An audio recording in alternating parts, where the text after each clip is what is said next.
गया है किधर पे सुदामा करीब आ गया है। द्वारपाल ভিখারি বেশে সুদামাকে বাইরে রেখে ভিতরে যাচ্ছে মা। গোবিন্দ কি জানে না যে বন্ধু দ্বারে এসে দাঁড়িয়ে আছে? তার তো মনে আনন্দ ধরছে না মা, যে খবর পাওয়া মাত্রই আমি যাব। আপনারা নিশ্চয়ই জানেন মা, শিশুপালের 100টা অপরাধ ভগবান ক্ষমা করেছিলেন। 100খানা অপরাধ করেছে, ভগবান কিছু বলেননি। 101 যখন হয়েছে তখনই তিনি গেছেন শিশুপালকে হত্যা করেছেন।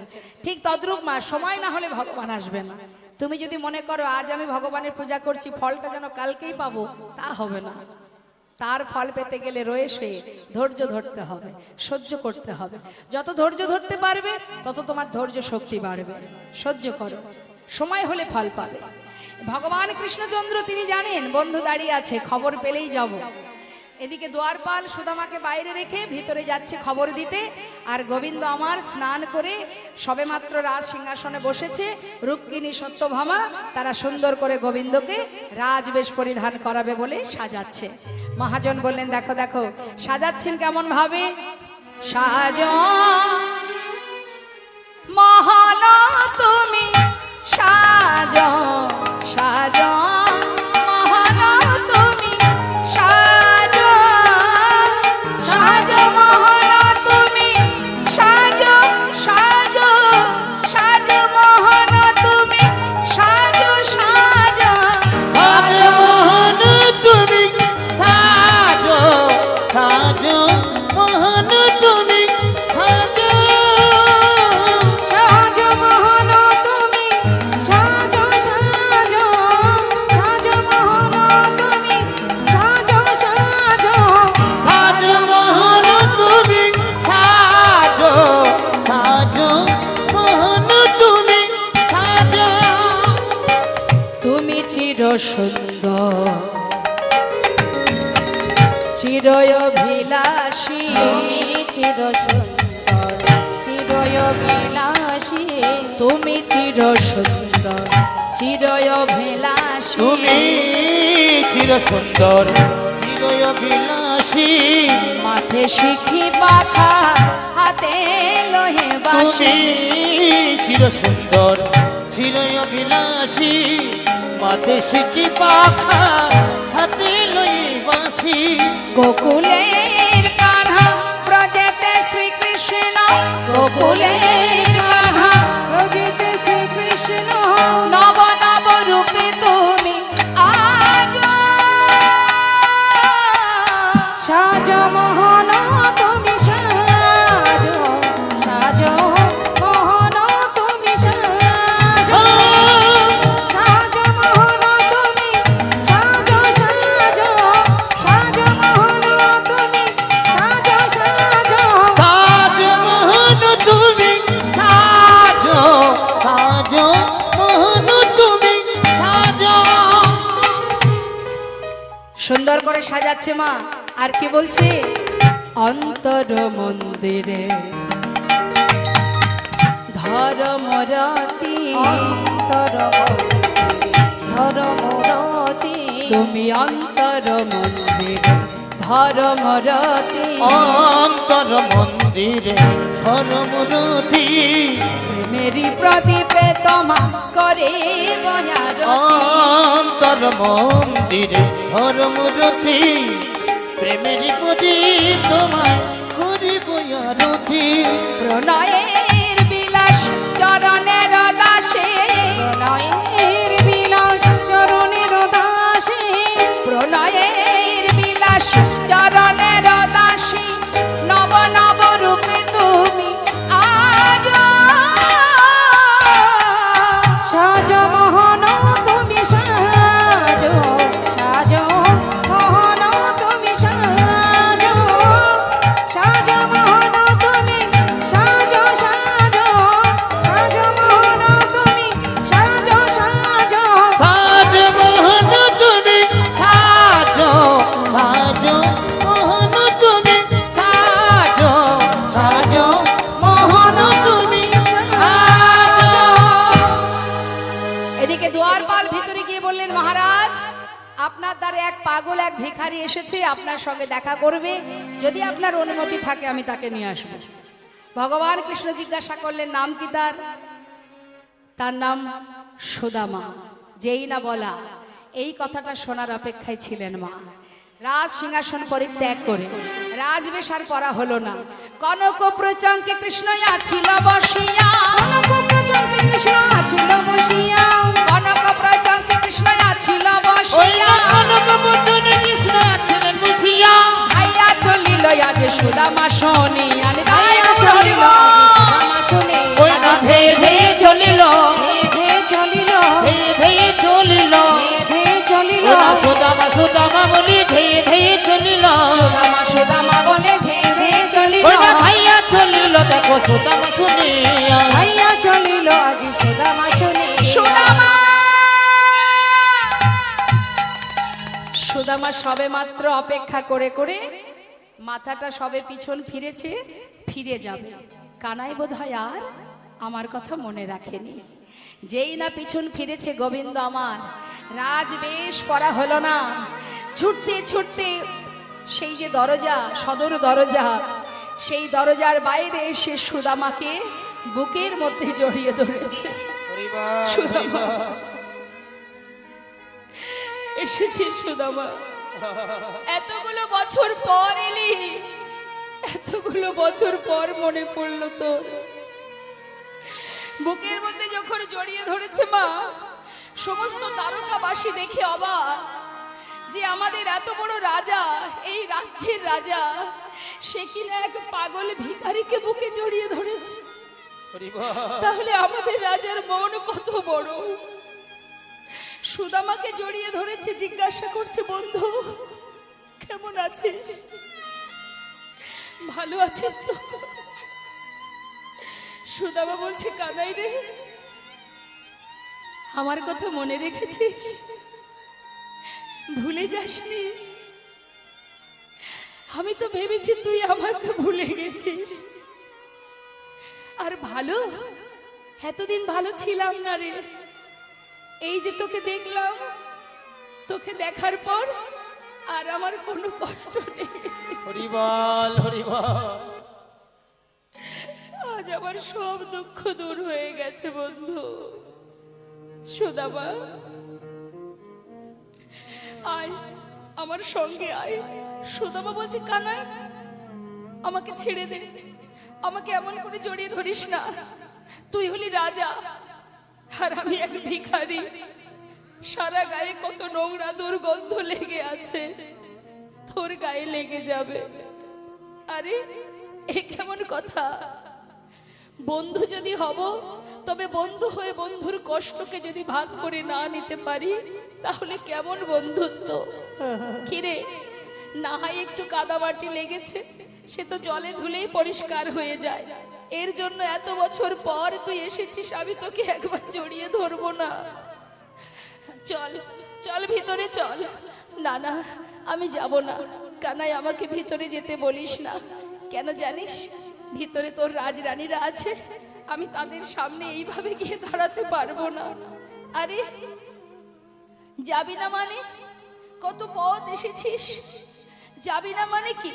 ওই দেখ রানীরা সবাই বরণ ডালা নিয়ে দাঁড়িয়ে আছে তোর জন্য। চল ভিতরে চল বলছি। জোর করে সুদামাকে ধরে ভিতরে নিয়ে গেছে। সুশীলা, আহা, রুক্মিণী, সত্যভামা বরণ ডালা নিয়ে সমস্ত রানীরা দাঁড়িয়ে আছে মা। তারা সবাই মিলে সুদামাকে বরণ করলেন। বরণ করার পর এবার সুদামাকে নিয়ে গিয়ে ভগবান বসালেন সোনার সিংহাসনে। হরিবল হরিবল। রাজ সিংহাসনে, দ্বারকার রাজ সিংহাসনে।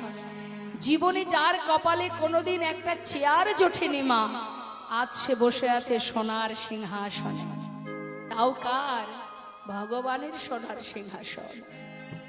এমন বন্ধু বা জগতে কার আছে? বন্ধু তো সবার আছে, বন্ধুর মতো বন্ধু কয়জন আছে? আর এমন ভক্তই বা কার আছে? এমন ভক্ত কে হতে পারে?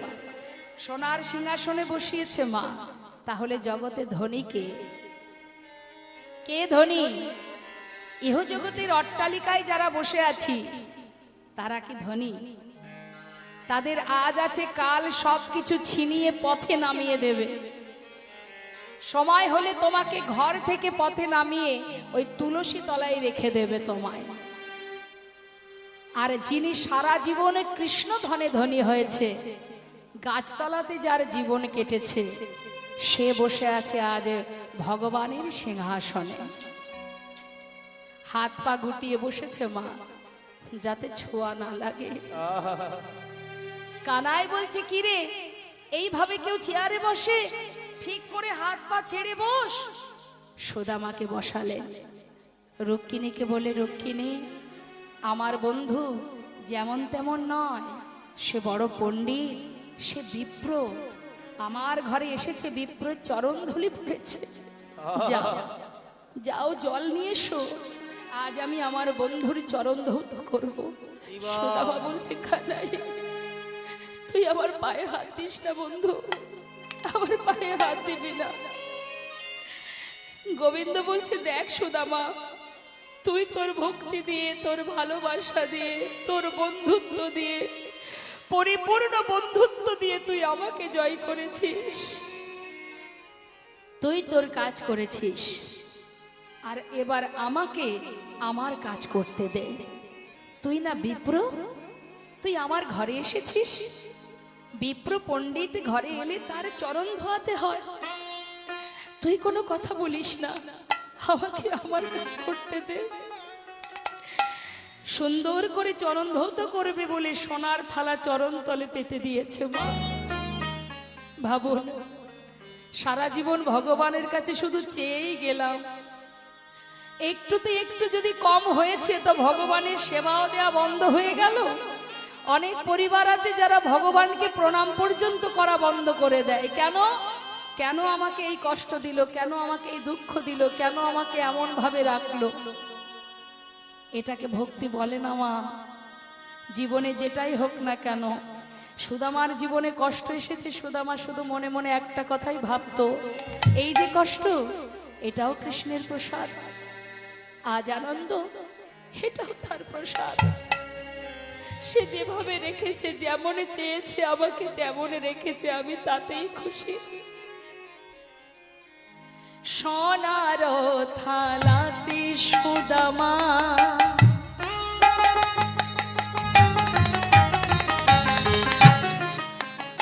আজ চরণ রাখিল। সোনার থালাতে সুদামা দেখো চরণ রাখিল। স্বর্ণ ভিঙ্গারের জল চরণেতে দিল। স্বর্ণ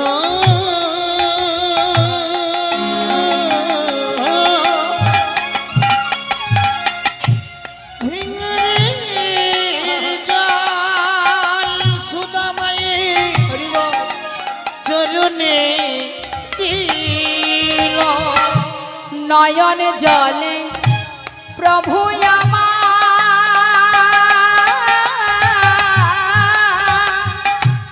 চরণ ধোয়ালো। রে নয়ন জলে প্রভু আমার ভক্তের চরণ ধোয়ালো।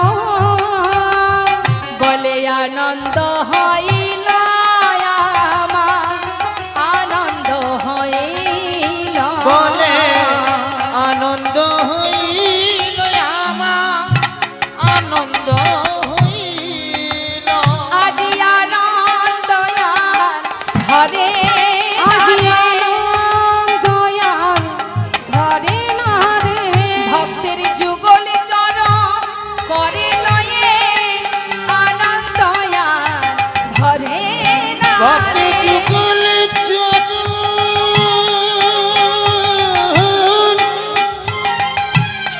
দুটি করে লয়ে আনন্দ আর ধরে না গো।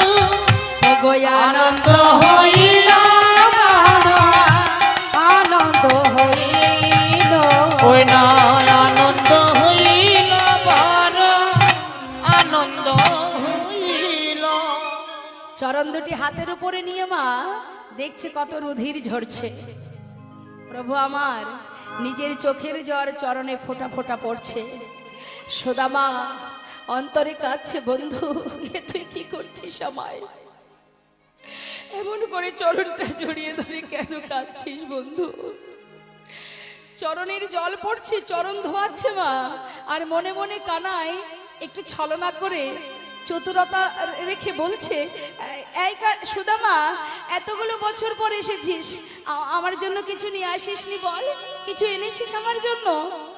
সুদামা বলছে, জানিস কানাই, অনেক চেষ্টা করেছিলাম কিছু তোর জন্য নিয়ে আসব, কিন্তু বিশ্বাস কর দিনহীন কাঙাল, ভিক্ষা করে কোনো রকমে দিন কাটে আমার, চেষ্টা করেও কিছু আনতে পারিনি বন্ধু।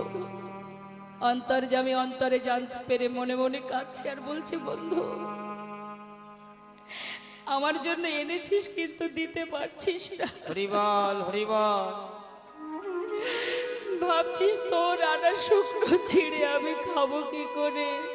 আরে তুই কি জানিস না সুদামা, আমার ভক্ত ভালোবেসে আমাকে যা দেয় আমি তাতেই খুশি। ওরে সবরের এঠো কুল যদি আমি খাই, যদি বিদুরের ঘরের শাক অন্য ক্ষুধন্য আমি সেবা করি, তাহলে তোর আনা চিড়ে আমি খাবো না? তুই দিতে পারছিস না, ঠিক আছে, তুই দিবি না তাতে কি আছে? আমার জন্য এনেছিস, আমি ঠিক সময় মতো সেটা খেয়ে নেব। মুখে কিচ্ছু না বলে স্নান করিয়ে শুদ্ধ বসন পরিয়ে সুদামাকে সবেমাত্র সেবায় বসিয়েছে। যেই না সম্মুখে রাজভোগ দিয়েছে, মুখে তুলতে যাবে, হঠাৎ সুদামা কেঁদে উঠেছে। কিরে কাঁদছিস কেন? খা বন্ধু, সন্তানদের কথা মনে পড়ছে, স্ত্রীর কথা মনে পড়ছে। চিন্তা করিস না, ওদের কোনো খাওয়ার কষ্ট থাকবে না। আমি বলছি তুই খা, ওদের কোনো কষ্ট হবে না। বেশ, সেবা করে শয়ন মন্দিরে শয়নে গেছে মা। ক্লান্ত শরীর শুয়ে পড়েছে, শোয়া মাত্রই ঘুম এসে গেছে। দ্বারকার প্রাসাদে সবাই ঘুমিয়ে, প্রত্যেকেই ঘুমিয়ে আছে, কেউ জেগে নেই। নিরিবিলি নির্জন পরিবেশ। ভগবান নিজের শয়ন শয্যা ছেড়ে এক পা দুপা করে সুদামার মন্দিরে প্রবেশ করেছে। সুদামা শয়নে আছে, গোবিন্দ ধীরে ধীরে সুদামার চরণের পাশে গিয়ে বসেছে। হরিবল হরিবল। চরণের পাশে বসে সুদামার চরণ দুখানি নিজের কর কমল দিয়ে সেবা দিচ্ছে, চরণ সেবা করছে।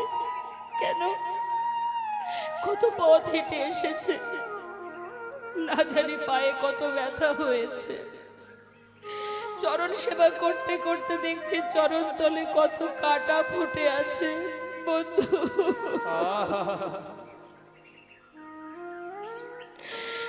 এত কাটা ফুটে আছে, সেদিকে তুই একবারও খেয়াল নেই তোর। কতক্ষণে আমায় দেখতে আসবি? কত রুধির ঝরেছে, কত কাটা ফুটেছে, সবকিছুকে উপেক্ষা করে তুচ্ছ করে শুধুমাত্র আমার জন্য পাগলের মতো ছুটে এসেছিস বন্ধু। তোর মতো এমন ভক্ত জগতে যে আর কেউ নেই রে। কিন্তু এত কাটা চরণ তলে ফুটে আছে, তোর তো পায়ে ব্যথা লাগবে। সুদামা ঘুমিয়ে আছে দেখে চরণের পাশে বসে একটা একটা করে কাটা ভগবান নিজের হাত দিয়ে সেই কাটাটাকে আস্তে আস্তে বাহির করছে। কাটা পরিষ্কার করতে করতে দেখছে একটা কাটা অনেক ভিতরে ঢুকে আছে। কি করে বের করবে? হাতে ধরে বের করতে পারছে না বলে গোবিন্দ ধীরে ধীরে তার চরণের পাশে বসে তার বদনখানি চরণ তলে নিয়ে গিয়ে নিজের দাঁত দিয়ে সেই কাটাটাকে ধরে জোর করে টেনে বের করেছে। সুদামা চমকে উঠেছে।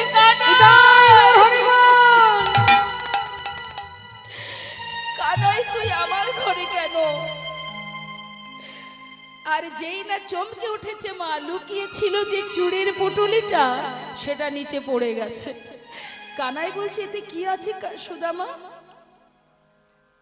এর মধ্যে কি আছে দেখি তো। ছুটে গিয়ে যেই না পুটুলিটা হাতে তুলেছে, তুলে বাঁধন খুলে দেখছে তার মধ্যে চিড়ে। হে কি, তুই চিড়ে নিয়ে এসেছিস? তুই না আমার বন্ধু, চিড়ে এনেছিস, আমায় দিলি না কেন? সুদামা তুই কিন্তু আবার অন্যায় করলি, আমাকে কেন দিলি না? আরে তুই জানিস না তুই আমার কত ভালো কাজ করেছিস। প্রতিদিন ক্ষীর ননি মাখন খেতে খেতে মুখে কোনো স্বাদই নেই। এই যে তুই আমার বন্ধু, আমার জন্য চিড়ে এনেছিস, আজ চিড়েটা খেয়ে আমার মুখে স্বাদটা একটু পাল্টাবো। দাঁড়া দাঁড়া, মুখে দিতে যাবে সুদামা বলছে কানাই খেতে পারবি না, তুই খাস না, আমাকে ফিরিয়ে দে বলছে, ফিরিয়ে দে। যেই না মুখে দিতে যাবে মা দেখছে চিড়েগুলো ভেজানো। আরে বুদ্ধি করে ভিজিয়ে এনেছিস তাই না? বুঝেছি শুকনো চিড়ে খেতে গেলে মুখে ব্যথা লাগতে পারে, তাই বুদ্ধি করে ভিজিয়েছিস। এই না হলে কি আর আমার বন্ধু? ঠিক করেছিস। সুদামা বলেছে কানাই রে, আমি তো চিড়ে ভিজিয়ে আনি না, তাহলে ভিজলো কি করে? ওরে কানাই, ওরে আমার প্রাণের বন্ধু, এই চিড়ের পুটুলি নিয়ে পথে আসতে আসতে তোর কথা ভাবিতে ভাবিতে আমার মনে হয় কানাই রে, আমার চোখের জলে চিড়ে ভিজে গিয়েছে, আমার চোখের জলে চিড়ে ভিজে গিয়েছে। আমি কেমন করে ওরে কানাই রে,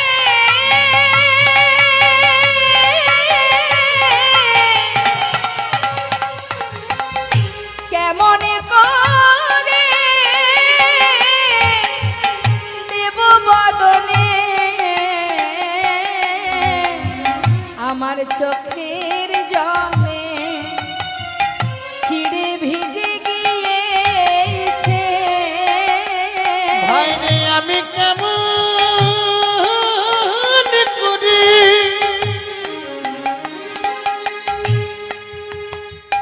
ভাই রে দেব বাদনে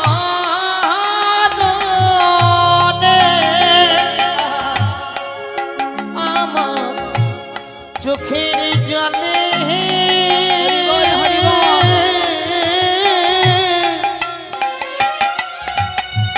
চিড়ে ভিজে গিয়েছে। ভগবান বলেছে সুদামারে, এই জগতে সবাই আমায় ক্ষীর ননি মাখন দেয়, কিন্তু চোখের জলে ভেজানো চিড়ে কেউ দেয় না। আজ আমি তোর সামনে দাঁড়িয়ে প্রতিজ্ঞা করিলাম, যে চিড়ে আমায় সেবা দিতে তোর দ্বিধা হলো, মনে কৌতূহল সংকোচ হলো যে আমি তোর আনা চিড়ে খাবো না। আজ আমি তোর সামনে দাঁড়িয়ে প্রতিজ্ঞা করলাম, যে চিড়ে তুই দিতে পারছিস না, আগত কলিযুগে আমি নদিয়ায় গিয়ে গৌর হব।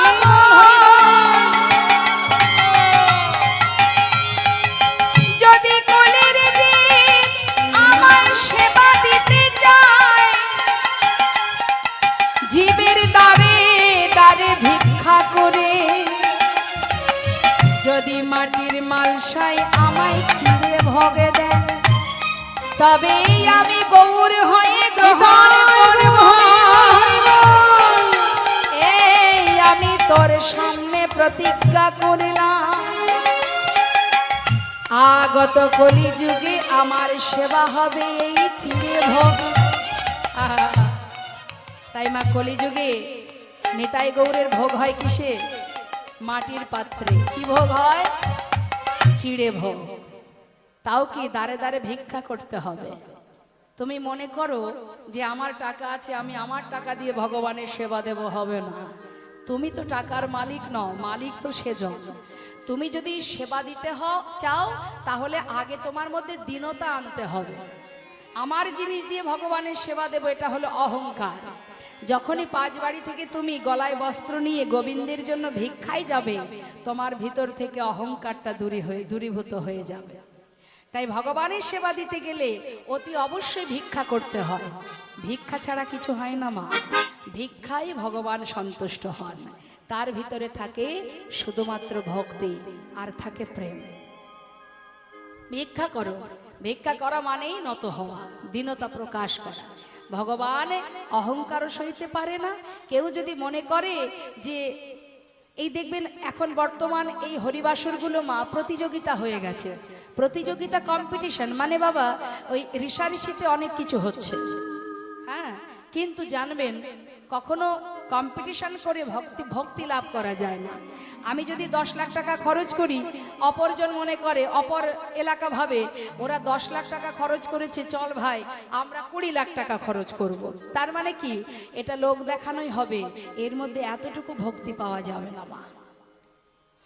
তাই তোমার কাছে 100 টাকা আছে, 50 টাকা আছে, তুমি সেই 50 টাকায় ভগবানের সেবায় দাও, সেইটুকুই দাও, ভগবান তাতেই সন্তুষ্ট। তার বেশি তোমার দিতে হবে না। কিন্তু তার মধ্যে যেন কোনো হিংসা, কোনো ক্রোধ, কোনো লালসা বা কোনো অহংকার না থাকে। শুদ্ধ পবিত্র হৃদয় দিয়ে, প্রেম দিয়ে ভগবানকে জয় করা যায়। তাই গৌর হরি বল। তাই বললেন সুদামা, আমি কথা দিলাম, আমি আগত কলিযুগে এই চিড়ে ভোগ আমি সেবা করব। কিন্তু মা কিছুদিন রইলেন সুদামা। এদিকে গোবিন্দ আমার রুক্মিণীকে ডাকলেন, রুক্মিণী স্বামী, তুমি তো স্বয়ং লক্ষ্মী, আজ আমার তোমার কাছে একটা চাওয়ার আছে। বলো স্বামী, কি চাও? রুক্মিণী, আমার বন্ধু যার জীবনে এত কষ্ট, কিন্তু সে কোনোদিন আমার কাছে কিছু চাইবে না, আজও চাইনি, কোনোদিন সে চাইনি। তাই বন্ধু যদি কিছু না চায়, আমি যদি না চাইতে তাকে দিই, তাহলে বন্ধুকে অপমান করা হয়।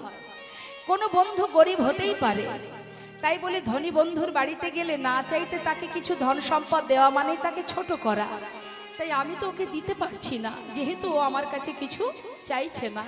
তাই তোমার কাছে আমার চাওয়া, রুক্মিণী, তুমি তো স্বয়ং লক্ষ্মী, পারবে আমার বন্ধুর সমস্ত দারিদ্রতাটা দূর করে দিয়ে তাকে আমার মতো সমসুখী সুখী করতে?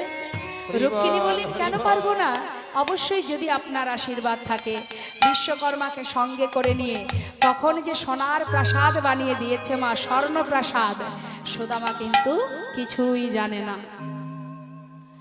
কিছুদিন পর সুদামা যখন বিদায় নিচ্ছে, তখন কানাইয়ের কাছে জিজ্ঞাসা করছে, কানাই, তাহলে বন্ধু এবার আমি যাই? যাবি মানে? যাবি মানে চলে যাবি মানে? আর কয়েকটা দিন থাক না? থাকতে পারবো না। এদিকে কি হচ্ছে মা, ওই যে চিড়েটা যখন সেবা করছে না, এক মুঠো চিড়ে মুখে দিয়েছে, ভক্তের ভক্তিতে ভগবান এমন ভাবে বিভোর হয়ে গেছে, স্বর্গ মর্ত পাতাল সবই সুদামাকে দিয়ে দিচ্ছে। এক মুষ্টি চিড়ে মুখে দিয়েছে, স্বর্গটাকে দান করে দিয়েছে। আর এক মুষ্টি চিড়ে মুখে দিয়েছে, মর্তটাকে তাকে দিয়ে দিয়েছে। রুক্মিণী সত্যভামা রাজরানীরা চিন্তা করছে, সর্বনাশ, এই ত্রিভুবন যদি সুদামার ঘাড়ে চাপিয়ে দেয়, সুদামা তো এই ত্রিভুবনকে রক্ষা করতে পারবে না। এ কি করছে প্রভু? ভাবের আবেশে ভক্তের ভক্তিতে বিভোর হয়ে আজ তার হিতাহিত জ্ঞান নেই, সে পাগল হয়ে গেছে, সর্বস্ব ভক্তকে দিয়ে দিচ্ছে। ছুটে গিয়ে রুক্মিণী সত্যভামা গোবিন্দের তৃতীয়বার যখন মুখে দিতে যাবে, তাড়াতাড়ি ছুটে গিয়ে তার হাতটা চেপে ধরেছে, ধরে বলছে, স্বামী, এই প্রসাদ তুমি একা খাবে, আমাদের দেবে না? সঙ্গে সঙ্গে গোবিন্দ আমার সবার হাতে তুলে দিয়ে বললেন, তোমরা সমান ভাগে ভাগ করে খাও। তাই মা, ভগবানকে যদি কোনো ভক্ত একবার তার মনকে জয় করে ফেলে, সে পাগল হয়ে যায়। তার প্রমাণ ছোট্ট 5 বছরের ছেলে প্রহ্লাদ, যখন হিরণ্যকশিপু তাকে প্রাণে মারার জন্য নানাবিধ ফন্দি আটতে লাগলেন। নরসিংহ মূর্তি ধারণ করে, হিংস্র রূপ ধারণ করে প্রভু আমার তাকে তো প্রাণে মারলেন, সমস্ত কিছু লণ্ডভণ্ড করে দিচ্ছেন, কেউ এসে তাকে শান্ত করতে পারছে না। অবশেষে সেই 12 ছোট্ট ছেলে প্রহ্লাদ, 5 বছরের শিশু প্রভুর কাছে এসে বললেন, প্রভু তুমি শান্ত হও। তবেই প্রভু শান্ত হয়েছিলেন, না হলে কোনো দেবদেবীরাও তাকে শান্ত করতে পারেনি মা।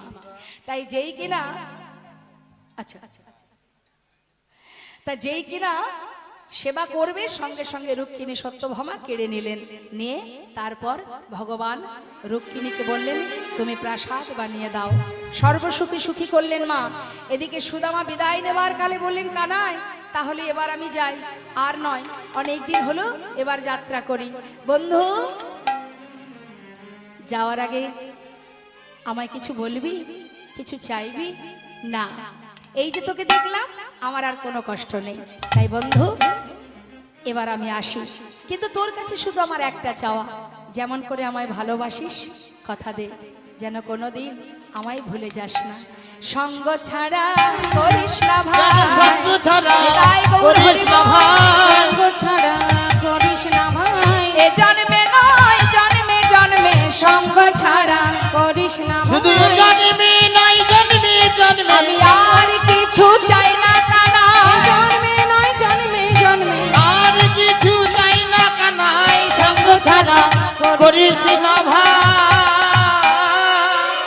গোবিন্দ মনে মনে চিন্তা করছি, সুদামা চলে তো গেল। যাওয়ার সময় বললে, এই সুদামা যা ভাই, তোর কোনো কষ্ট থাকবে না। সুদামা ভাবছে এবার কেমন কথা, ও তো সব জানে আমার কত কষ্ট, আবার বলছে কষ্ট থাকবে না। ভাবতে ভাবতে যাচ্ছে মা। যেতে যেতে যখনই এসে পৌঁছালেন গন্তব্যস্থলে, যেখানে তার গিন্নি সন্তানেরা আছে, এসে দেখছি একটা স্বর্ণ প্রাসাদ। মাথায় হাত দিয়ে ভাবছে নিশ্চয়ই কোনো ধনী ব্যক্তি বানিয়েছে, কিন্তু আমার স্ত্রী তো এই গাছতলাতে ছিলে, তারা গেল কোথায় খুঁজে পাচ্ছে না। হঠাৎ দেখছে রাজরানীর বেশে ওই স্বর্ণ প্রাসাদ থেকে বরণডালা হাতে নিয়ে তার স্ত্রী সুশীলা নিচে নেমে আসছে। এক দৃষ্টিতে তাকিয়ে আছেন গোবিন্দ সুশীলার দিকে। সুশীলা বলছে, স্বামী স্বামী এমন করে দেখছো কি? তুমি কিছু না চাইলে কি হবে, তোমাকে সর্বসুখী সুখী করেছে। স্বামী এসো তুমি ভেতরে। ভেতরে নিয়ে গিয়ে বসতে দিলেন। দুজনে গোবিন্দ সেবায় রত হলেন। আমরা দর্শন করলাম ভক্ত ভগবানের মধুর মধুর লীলা। দুজনে গোবিন্দ সেবা দিতে লাগলেন। ভক্ত আর ভগবানের মিলন হইল, ভগবানের মিলন হইল, ভক্ত আর ভগবানের মিলন হইল, ভগবানের মিলন হইল, প্রেমানন্দে বদন ভরে হরি হরি বলো, বদন ভরে হরি হরি বল, প্রেমানন্দে বদন ভরে হরি হরি বলো। জয় নিতাই জয় গৌর। আমরা পরবর্তী দল আসতে আসতে দুটো ভজন আমরা শুনবো। জয় রাধে।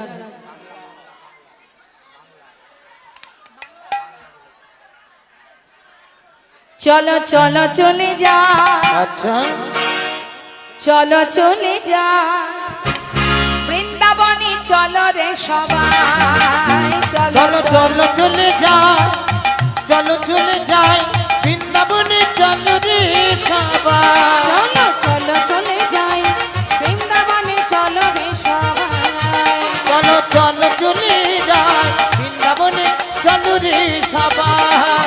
শ্রীমতীর সাথে লয়ে, আহা শ্রীমতীর সাথে লয়ে হোলি খেলিছে কানাই, চলো চলে যাই বৃন্দাবনে, চলো রে সবাই। চলো চলো চলে যাই বৃন্দাবনে, চলো রে সবাই।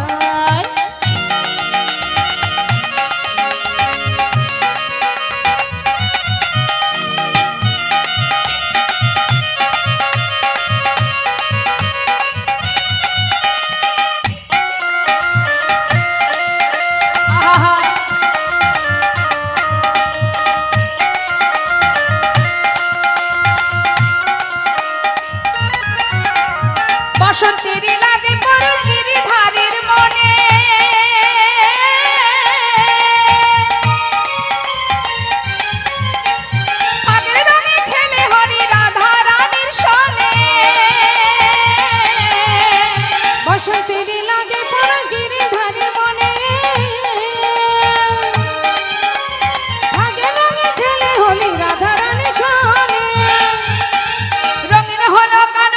আচ্ছা আহা রঙিন হলো কানুর রঙে আয়ানের ঘর রঙিন তাই চলো চলে যা চলো রে সবাই চলো চলো চলে যা বৃন্দাবনে চলো রে সবাই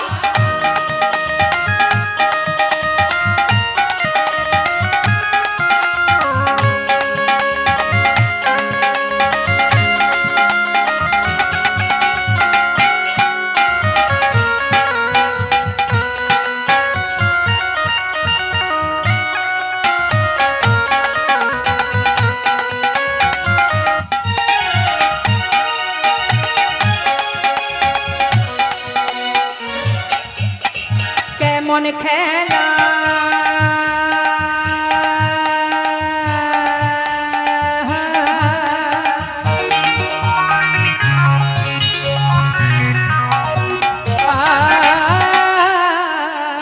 কেমন খেলা কেমন খেলা আহা কেমন খেলা খেলে আমার মদন মোহন মদন মোহন প্রেমের রঙে রাঙায় হয় বালারি মন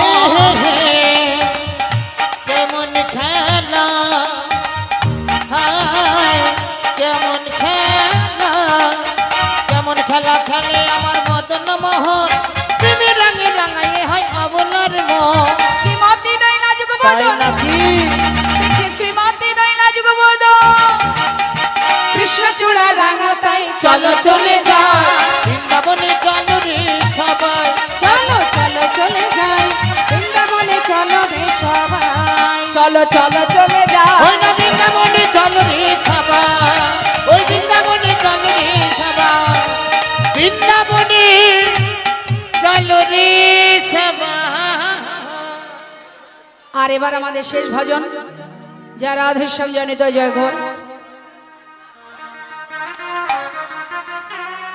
আজ হোলি খেলব শ্যাম তোমারই সনে তাই নাকি একলা পেয়েছি তোমায় নিধুবনে আহা আজ হোলি আজ হোলি আজ হোলি খেলবো শ্যাম তোমারই সনে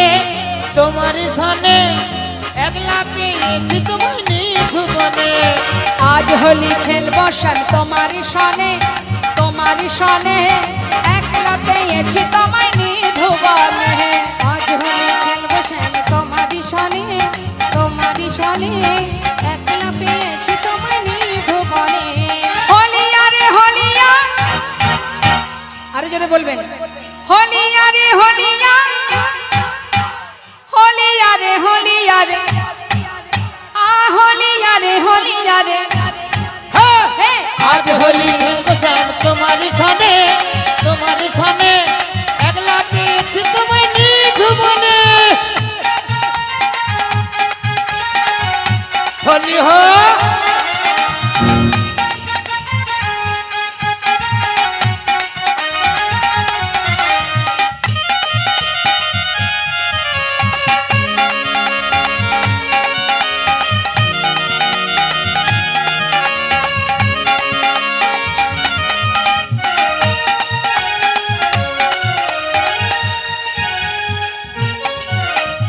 একলা পেয়েছি তোমায় পালাইয়া যাবে কোথায় পেয়েছি হেথা পালাইয়া যাবে কোথায় একলা পেয়েছি হেতা পালাইয়া যাবে ওনাই একলা কোথায়? পেয়েছি তাই পালাইয়া যাবে বেঁধে কোথায় রাখিব তাই নাকি বেঁধে রাখিব কোথায় তোমায় বেঁধে রাখিব রাঙা চরণ ধরে আমরা বেঁধে রাখিব তোমার চরণ ধরে একলা পেয়েছি তোমায় নিধুবনে আহা আজ হোলি খেলবো শ্যাম তোমার সনে একলা পেয়েছি তোমায় নিধুবনে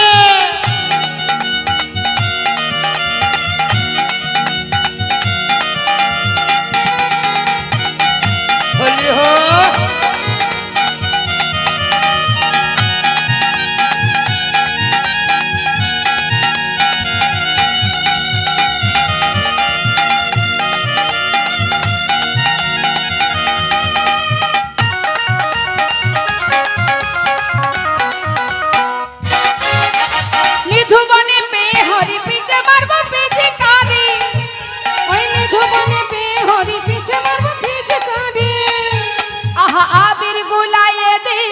কোথায় তোমায় আবির গুলাইয়ে দিব, আহা আবির গুলাইয়ে দিব চাঁদ বদনে। একলা পেয়েছি তোমায় নিধুবনে, আজ হলে খেলবো রেশম তোমারই সনে, একলা পেয়েছি তোমায় নিধুবনে, একলা পেয়েছি তোমায় নিধুবনে। একলা পেয়েছি তোমায় নিধুবনে। আমি বৃন্দাবনের পথে পথে হরি বল। গাইব রাধে রাধে রাম। আমি বৃন্দাবনের পথে পথে গাইব রাধে রাধে নাম। আমি বৃন্দাবনের পথে পথে গাইব রাধে রাধে নাম। রাধা রানীর কৃপা হলে পূরণ হবে মনস্কার। ওই রাধারানীর কৃপা হলে পূরণ হবে মনস্কার। আমি বৃন্দাবনের পথে পথে হরি গাইব বল। রাধে রাধে নাম। আমি বৃন্দাবনের পথে পথে গাইব রাধে রাধে নাম।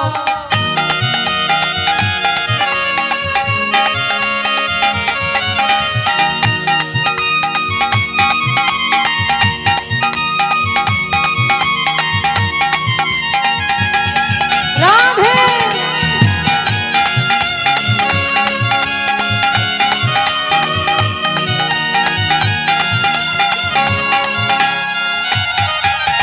শোনে রাধা রানীর কৃপা পেলে অনায়াসে শ্যাম মিলে। শুনি রাধারানীর কৃপা হলে অনায়াসে সামলে। রায়ের প্রেমে আছে শ্যাম বাধা, ওই রায়ের প্রেমে আছে সমাধান। বলে সারা ব্রজ। আমি বৃন্দাবনের পথে পথে গাইব রাধে